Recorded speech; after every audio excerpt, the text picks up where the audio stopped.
Did you know that the Civil Rights Movement of 1960 was a turning point in American history?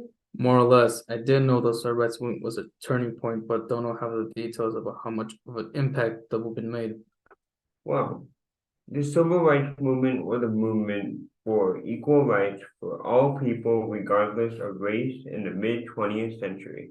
Though the fight was for equal rights for all, the civil rights movement of the 1960s is commonly associated with African American equality. Once the Civil War was over and African Americans won their freedom, states began making new Jim Crow laws. Jim Crow laws were laws that were meant to keep newly freed slaves inferior to their white neighbors. The concept of Jim Crow grew past these laws, though.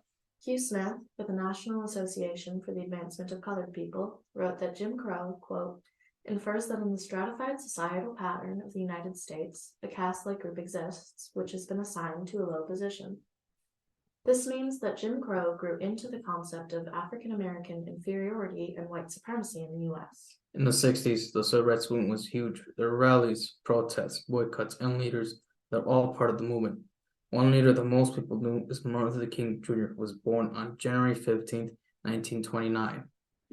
Martin Luther King Jr. was a civil rights activist, which meant that he was a leader of a group that wanted to push the nation of the United States into having equal rights. This was a big movement that allowed the future of history to be forever changed.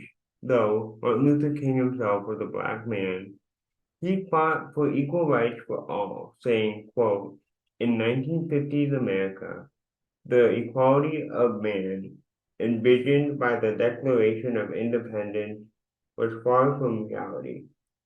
People of color, blacks, Hispanics, Orientals, were discriminated against in many ways, both overt and covert.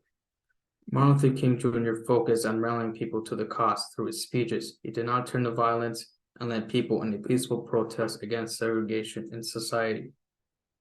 On February 19th, 1960, Martin Luther King, alongside 52 other people, were arrested at a school due to the reason they were invited to a student-organized sit-in movement where they talked and sat until they were served lunch.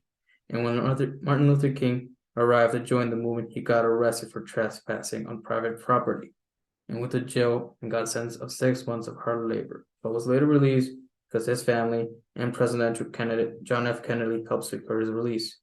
In this image, we can see that Martin Luther King was being arrested by two white officers at the school. But you can see Martin Luther King telling his supporters to not do anything to provoke an altercation, so things don't end in violence. The officer on the left is restraining King as he walks with them while the officer on the right walks behind. It's likely that the second officer was there to keep activists away from the scene and deter any violence towards the officer on the left. The cops look solemn. They look like they expected the worst out of the movement, as you can see the second officer's gun exposed in its holster and a baton on the other hip. The blur in the corners of the image and the broad steps of the officer restraining King make it look like the three men are walking briskly. Because it looks like they're in a residential setting, the shrubbery behind them, the windows and the trim, as well as the well-kept sidewalk, the officer's urge to get out of that situation fast makes sense. If a riot were to occur here, people inside their homes may be hurt and their homes may be damaged.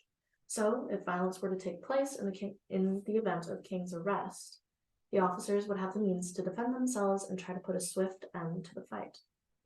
Adding to that statement, King is being the spokesperson in this situation, meaning he's taking the blame for the changes he made to the public.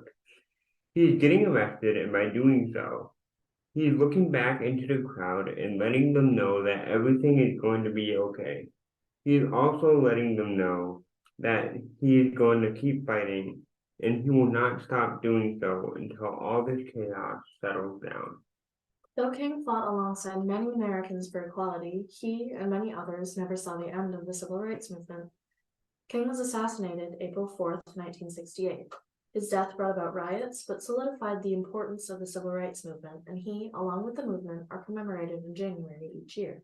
The world would have been a different place if a man like Martin Luther King did not help push the movement forward. If he had been violent or let the crowds fall into anger and let them act upon it, the movement would have been looked down upon more than it already was and may not have gained as much traction.